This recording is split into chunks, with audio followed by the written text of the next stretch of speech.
Kakatiya university vice chancellor Ramesh పై vigilance విచారణ కొనసాగుతోంది. నిబంధనలకు విరుద్ధంగా పదోన్నతులు, విధుల దుర్వినియోగంపై విజిలెన్స్ ఫోకస్ చేస్తోంది. గత ప్రభుత్వ పెద్దల సహకారంతో ఇష్టారీతిన వ్యవహరించారని, 3 ఏళ్లుగా యూనివర్సిటీ ప్రతిష్ట మసకబారేలా చేశారని వీసీ రమేష్ పై ఆరోపణలు వెల్లువెత్తాయి.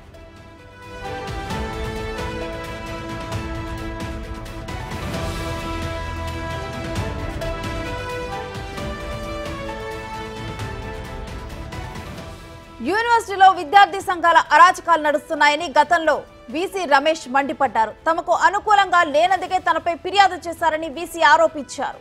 దీంతో కాకతీయ యూనివర్సిటీలో అసలు ఏం జరుగుతుందనే సందేహాలు వెల్లువెత్తుతున్నాయి.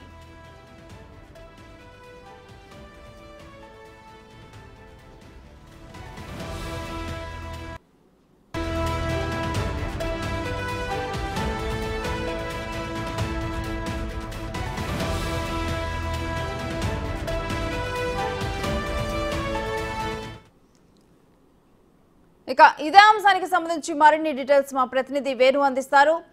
వేణు, అసలు కాకతీయ యూనివర్సిటీలో ఏం జరుగుతోంది?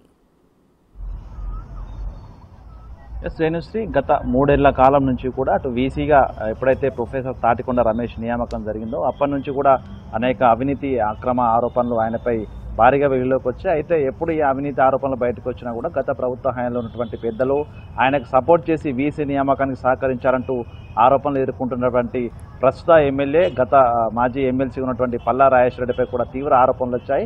పల్లా రాజేశ్వరరెడ్డికి బినామీగా ఉన్నటువంటి వ్యక్తినే కావాలనే నిబంధనలకు విరుద్ధంగా కేయూలో వీసీగా ఆయనను అపాయింట్ చేశారంటూ కూడా అప్పుడు తీవ్రమైన ఆరోపణలు వచ్చాయి. దీనికి సపోర్ట్ చేసే విధంగా పల్లా రాజేశ్వరరెడ్డి కూడా పలుసార్లు స్టూడెంట్స్ కావచ్చు, అక్కడ ఉన్నటువంటి అధ్యాపకులు కావచ్చు, ఎప్పుడు గొడవలు చేసినా కూడా ఇద్దరి మధ్య సైద్య కూర్చేందుకు పల్లా రాజేశ్వరరెడ్డి కూడా ఆ కేయూ వైస్ ఛాన్సలర్, అదేవిధంగా ఆందోళన దిగుతున్నటువంటి విద్యార్థి సంఘాలు, అధ్యాపక సంఘాలతో మాట్లాడారు. సో ఇదంతా కూడా గత ప్రభుత్వ హయాం లోపల ఎన్నో ఆరోపణలు వచ్చినప్పటికీ కూడా ఏ రోజున కూడా ప్రభుత్వం దీనిపై దృష్టి పెట్టలేదు. అదేవిధంగా విద్యార్థులకు సంబంధించిన సమస్యలు, హాస్టల్స్ వెకేట్ చేయించడం, అందులోని సంబంధించినటువంటి ఫుడ్ విషయంలో కూడా చాలాసార్లు నిరసనలు జరిగాయి.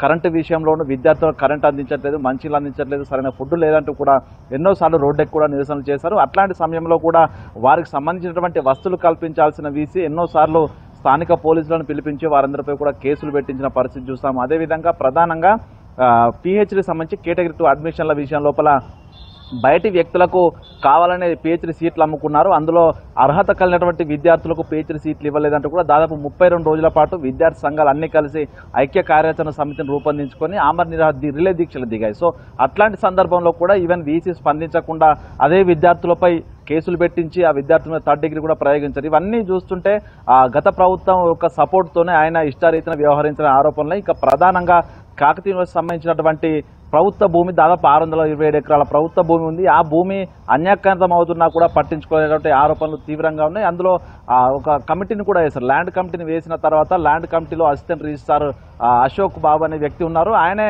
ఏకంగా ఆ ల్యాండ్నే కబ్జా చేసిన వ్యక్తిని కూడా ల్యాండ్ కమిటీలో వేయడంపై దాదాపు సంవత్సరం పాటు విద్యార్థులు నిరసనలు వ్యక్తం చేశారు. అదేవిధంగా ఈ యొక్క వీసీ పదవి కాలం 2021 మే 23 ఆయన పదవి బాధ్యతలు చేపట్టిన తర్వాత యూజీసీ నిబంధనలకు అనుగుణంగా తన నియామకం జరగలేదు, అతను 10 సంవత్సరాల ప్రొఫెసర్ అర్హత లేదంటూ ఆ కోర్టుకు కూడా వెళ్ళిన పరిస్థితి కనిపిస్తుంది. ఇప్పటికీ ఆ కేసు కూడా పెండింగ్లో ఉంది. అంటే తన నియామకం నుంచి మొదలుకుంటే అందులో జరిగినటువంటి ప్రాజెక్టుల విషయంలో కావచ్చు, అందులో బిల్స్ వాడుకోవడం కావచ్చు, న్యాక్ సంస్థ వచ్చి ఇన్స్పెక్షన్ కోసం వచ్చినప్పుడు దాదాపు 10 కోట్ల రూపాయల బడ్జెట్ను కూడా యూజ్ చేశారు. దాన్ని ఎటువంటి ముందస్తు అనుమతులు, ఎగ్జిక్యూటివ్ బాడీ సంబంధించిన ఆమోదం లేకుండానే 10 కోట్ల నిధులు కూడా వాడుకున్నారు. అంటే ఇవన్నీ కూడా ఇందులో అక్రమాలు, అవినీతి జరుగుతున్నాయి. ఇవన్నీ కూడా పట్టించుకోలేనటువంటి ఆరోపణలు. వీటన్నిటికి సంబంధించి అందులో అకోటు సంబంధించినటువంటి అధ్యాపకుల బృందము జనవరి 14న ఒకసారి, జనవరి 24న రెండోసారి ప్రభుత్వానికి, అదేవిధంగా ప్రధాన కార్యదర్శికి కూడా పిటిషన్ ఇవ్వడం జరిగింది. దానిపై ప్రభుత్వం చాకచక్యంగా దానికి నిజానిజాలు నిగ్గు తేల్చాలంటూ కూడా విజిలెన్స్ ఎంక్వైరీకి ఆదేశించడం చకచక జరిపాయి. ఇక రేపటితో ఆయన పదవికాలం, అంటే తాటికొండ రమేష్ యొక్క పదవికాలం ముగిన నేపథ్యంలో నేడు సెల్ స్టేషన్ ప్రోగ్రాం ఉండగా విజిలెన్స్ ఎంక్వైరీ ఆదేశించిన నేపథ్యం లోపల అధ్యాపకులు, దానికి సంబంధించిన ప్రొఫెసర్లు సహకరించకపోవడంతో దాన్ని కూడా రద్దు చేసుకున్నారు. మొత్తానికి విజిలెన్స్ ఎంక్వైరీ జరిగితే ఈ 3 ఏళ్ల కాలం పాటు ఎన్ని కోట్లు పక్కదారి పట్టాయి, అసలు తను ఇచ్చినటువంటి నియామకాలు అవుట్ సోర్సింగ్లకు కావచ్చు, రిటైర్డ్ అయినటువంటి ప్రొఫెసర్లను కూడా తాను తిరిగి 19 మందికి నియామకాలు ఇచ్చాడు. దీనిలో ఎటువంటి అక్రమాలు జరిగాయి, అదేవిధంగా పీహెచ్డీ జరిగిన అక్రమాలు వీటన్నిటిపై కూడా పూర్తిస్థాయి విచారణ జరుపుతారు. అదేవిధంగా యూనివర్సిటీ సంబంధించిన ల్యాండ్లు కూడా అన్యాక్రాంతం అవడం లోపల వీసీ పాత్ర, ఎందుకంటే తాను 2021 మేలో వచ్చిన మొదటి రోజే భూములను కాపాడుతాను, పూర్తిగా కాంపౌండ్ వాల్ నిర్మాణం చేస్తానంటూ కూడా హామీ ఇచ్చారు. కానీ ఇంతవరకు దానికి సంబంధించినటువంటి ఒక అడుగు కూడా ముందు పడలేదు. అంటే భూములు అన్యాక్రాంతం చేయడంలో కూడా వీసీ పాత్ర ఉందంటూ కూడా ఇప్పటికీ పలు అనుమానాలు. సో ఈ 4 అంశాల మీద విజిలెన్స్ ఎంక్వైరీ పూర్తి అయితే మాత్రం దానికి సంబంధించి ఎన్నో విషయాలు బయటకు వచ్చే అవకాశం అయితే కనిపిస్తుంది. మొత్తానికి ఈ 3 ఏళ్ల పాటు విద్యార్థులు, అందులో పనిచేసే అధ్యాపకులు, నాన్ టీచింగ్ స్టాఫ్ గోడు గత ప్రభుత్వం పట్టించుకోకుండా ప్రస్తుతం వచ్చినటువంటి ప్రభుత్వం వెంటనే విజిలెన్స్ ఎంక్వైరీకి ఇవ్వడం, దానికి సంబంధించి కమిటీ కూడా వెంటనే ఫామ్ కావడంతో పూర్తిగా సంతోషంలో అయితే యూనివర్సిటీ విద్యార్థులు, అధ్యాపక సంఘాలనే ఇప్పటికైనా కూడా విజిలెన్స్ ఎంక్వైరీ తర్వాత ఇట్లాంటి వీసీలకు తగిన గుణపాఠం చెప్తే రాబోయే రోజుల్లో కాకి యూనివర్సిటీ ప్రతిష్ట కూడా మరోసారి గతంలో ఉండే విధంగా ఇనుమడింపుతుందంటూ కూడా కొంత సంతోషం అయితే వ్యక్తం చేసిన పరిస్థితి ఉంది. Right, thank you Venu.